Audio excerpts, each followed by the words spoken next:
बिस्मिल्लाहिर्रहमानिर्रहीम, अस्सलाम वालेकुम।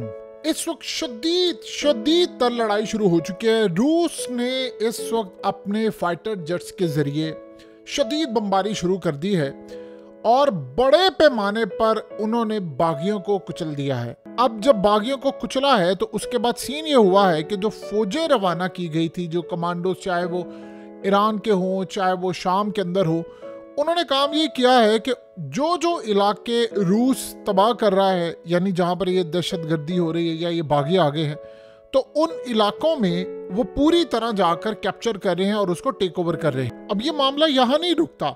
सीन ये हुआ है कि हमा सिटी तो वापस ले लिया है रूस और शाम की फोर्सेस ने, यानी ये बड़ा इलाका था। इसके बाद सीधा ये दमिश्क की जानिब आ रहे थे, तो रूस ने शदीद बमबारी की है, इतनी ज्यादा बमबारी की है कि वहां पर उन्होंने शाम में इससे पहले इतनी बमबारी नहीं की। अब हुआ ये है कि रूस फाइनल स्ट्राइक के लिए अब उनकी फोर्सेस तैयार हैं और वो स्ट्रेटजी वो वाली अपना रहे हैं जो यूक्रेन में उन्होंने अपनाई थी, और उसमें उन्होंने कई इलाके वापस ले लिए इन फोर्सेस से, उनको मारा है, नीचे से फोर्सेस गई हैं और टेक ओवर किया। रूस को ये बात बड़ी अच्छी तरह पता है कि एयरफोर्स सिर्फ काम ये कर सकती है कि स्ट्राइक करे, तबाही करे। जो निचली सतह पर असल काम है वो करना होता है फोर्सेस ने। देखिए, बशारुल असद की जो फोर्सेस हैं उनमें कोई इतना ज़्यादा दमखम नहीं है। हाँ, जो फाइटर्स हैं, मिसाल के तौर पर हिजबुल्लाह के फाइटर्स हो जाएं, ईरान के हो जाएं, इराक से आए हुए फाइटर्स हैं, वहाँ के लोकल फाइटर्स हैं, ये वो जो तमाम फोर्सेस हैं ये लड़ने मरने को तैयार होती है। यहाँ पर इजराइल को आपको एक मिसाल से समझ आ जाएगी। इजराइल ने हिजबुल्लाह की यानी कोई बिल्डिंग सलामत नहीं अभी तक छोड़ी, ये मेन जो बिल्डिंग्स है उनको तबाह किया, अंदर दाखिल हो गए, लेकिन जो फौजें थी इजराइल की वो लेबनान में कैप्चर नहीं कर सकी, वो वहां पर तसल्लुत कायम नहीं कर सकी। और हिजबुल्लाह की जो फोर्सेस थी उन्होंने इजराइल की फोर्सेस को भून डाला, बुरी तरह तबाह कर दिया, और वो जंग बंद हो गई और वो वापस चले गए। वायलेशन हो रही है यानी इस सूरत हाल में इजराइल की जानिब से, लेकिन यहाँ असल काम होता है फौजों का। अब रूस ने भी ये काम किया यूक्रेन के अंदर जाकर भी यूक्रेन की फौज पीछे हट गई। अफगानिस्तान में भी ये हुआ था कि जब तालिबान आगे बढ़े तो अमेरिकी फौजें तो पीछे थी, उसके बाद गनी की फोर्सेस भी पीछे हट गई। अब सीन ये हुआ है, रूस का एडवांटेज है कि वो एयर स्ट्राइक करे और नीचे से ही कैप्चर करे। अब लड़ाई दाखिल हो गई है एलेपो में, यानी हल्ब में अब फाइनल लड़ाई दाखिल हो गई है। सीन क्या हुआ है कि हल्ब शहर के अंदर उन्होंने जो आम सिविलियन है उनको निशाना बनाया हुआ है, उनको कैदी बनाया, अब वो वहां पर मौजूद है। अब सीन यहाँ पर ये हो रहा है कि हल्ब सिटी के अंदर रूस ने करना है स्ट्राइक, फौजें अब वहां पर जा रही हैं, वहां स्ट्राइक उनको करके उस शहर को पूरी तरह रिकैप्चर करना है। अब वो जो वहां रहने वाले आम लोग हैं उनको ये बागी जाने नहीं दे रहे, वो कह रहे हैं कि जी हमें यहाँ से निकलने दे। जाहिर सी बात है, जब आम सिविलियन निकलेंगे तो रूस की फोर्सेस जाएंगी और शाम की फोर्सेस वो वहां पर करेंगी स्ट्राइक, वो उनको मार देंगी। जब आप इन स्ट्राइक करके इनको मारेंगे तो स्ट्रेटजी वही है कि फिर ये फौजें दाखिल होंगी और ये हल्ब को फतह कर लेंगी। ये अब ज्यादा देर काम नहीं रह गया। हमा में ये दाखिल हो गए थे, उन्होंने फतह कर लिया। दमिश्क तक आने वाले थे, उन्होंने पीछे धकेल दिया। अब इलाके उन्होंने कर लिए फतह। अब अगला मरला आ रहा है। इतनी शदीद बमबारी के बाद अब ये जा रहे हैं फाइनल उन जगहों पर। अब इनको बैक कर रहा है इस वक्त तुर्की भरपूर अंदाज में, ये प्रॉक्सी को बैक कर रहा है मुकम्मल तौर पर। अब असल में तुर्की क्या चाहता है? तुर्की ये चाहता है कि इन फौजों के जरिए ये आगे बढ़े, ये आ जाए बड़ी स्ट्रॉन्ग पावर के अंदर, तो उसके बाद मैं रूस से अपनी मर्जी और ईरान से और हिजबुल्लाह से और पता नहीं किसके से अपनी मर्जी की टर्म्स एंड कंडीशन पर निगोशिएट करूं, अपनी मर्जी से करूं। ये होने नहीं वाला, क्योंकि रूस के सबर का पैमाना हुआ है लबरेज। यहाँ से अगर इन्होंने फतह किया, अब रूस का प्लान ये है कि जो इलाके तो इन्होंने लिया वो वापस लेते हुए अगले जो इलाके हैं उनको भी फतह करना है। जैसे अमेरिका के मिलिट्री बेसिस को उड़ाना, उसके बाद इन्हीं के थ्रू उड़ाना, उसके बाद आगे बढ़कर जो बागियों के हाथ में इलाके हैं उनको उड़ाना। जिनको तुर्की बैक कर रहा है उन बागियों को मुकम्मल तौर पर जो इलाके इनके हाथ में वो भी इनसे वापस लेना। फिर उसके बाद इजराइल का स्ट्राइक रोकना और आहिस्ता आहिस्ता इन फौजों को इजराइल में दाखिल करवाना, जो आज से पहले काम नहीं हुआ।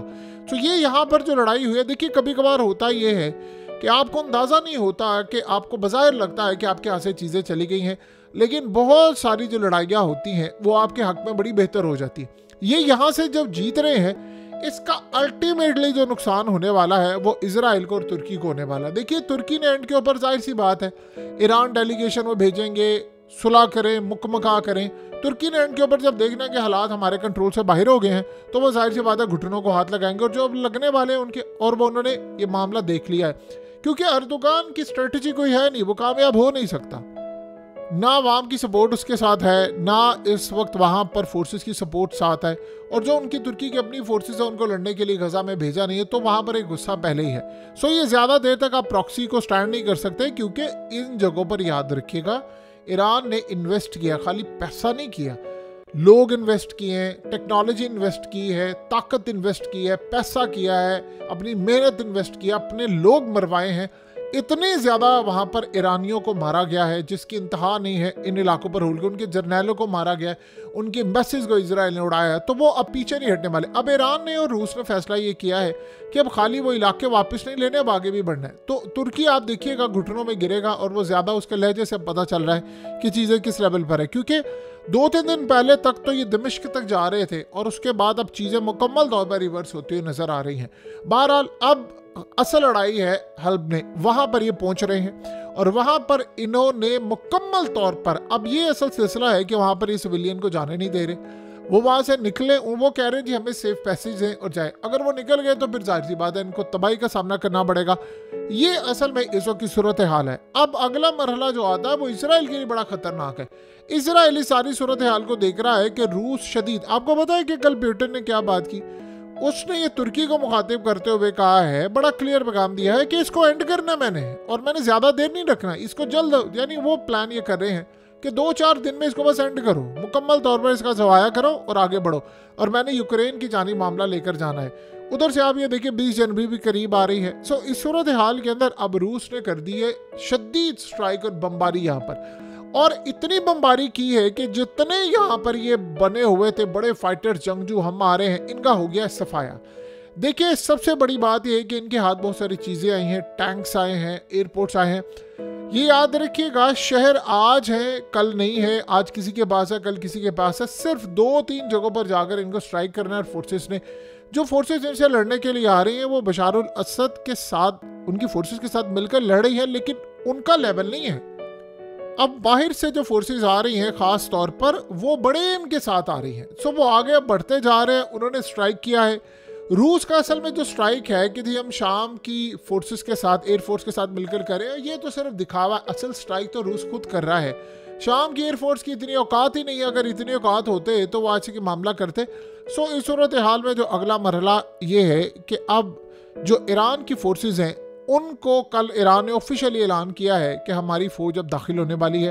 वैसे अंदर खाते तो उन्होंने बहुत सारे अपने कमांडोज और चीज़ें ऑलरेडी दाखिल कर दी हैं, लेकिन ओपनली पहली मरतबा उन्होंने ऐलान किया है कि जी हमारी फ़ौज वहाँ पर जा रही है और हम खुलकर अब खेलेंगे, अब किसी को यहाँ पर खेलने नहीं देंगे।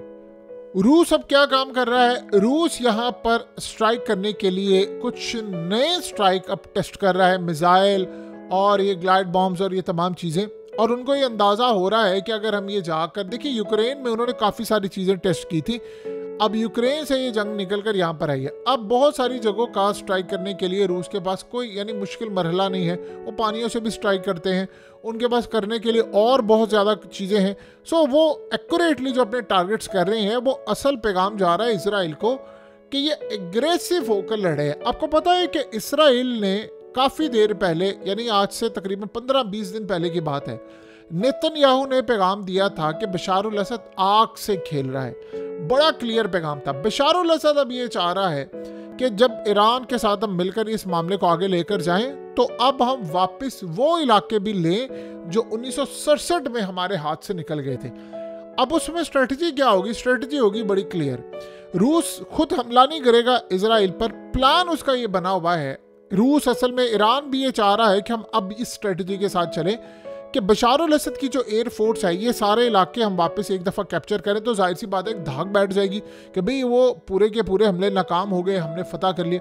अब अगला स्नैरियो बड़ा अजीबोगरीब है। अगला स्नैरियो ये है कि रूस ये चाह रहा है कि सीरिया की जो फोर्सेज हैं यानी शाम की, वो इसराइल पर स्ट्राइक करें और ये जो फोर्सेज अब यहाँ तक पहुँची है ये आगे बढ़ें, यानी गुलान हाइट से आगे बढ़े और वो इलाके उनसे हासिल करें जैसे 1967 में इसराइल ने इलाके हासिल किए थे।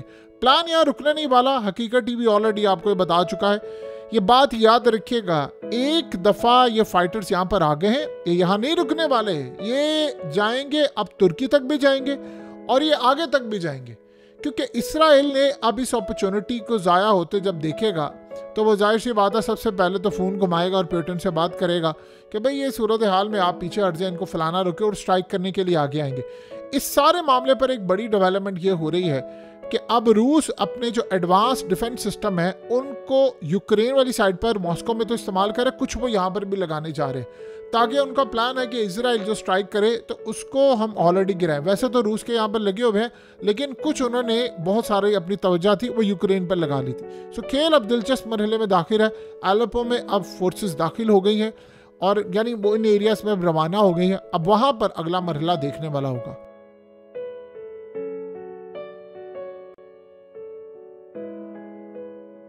हकीकत टीवी को सब्सक्राइब करना मत भूलें, वीडियो को लाइक करें, शेयर करें और कमेंट सेक्शन में अपनी राय का इजहार ज़रूर करें।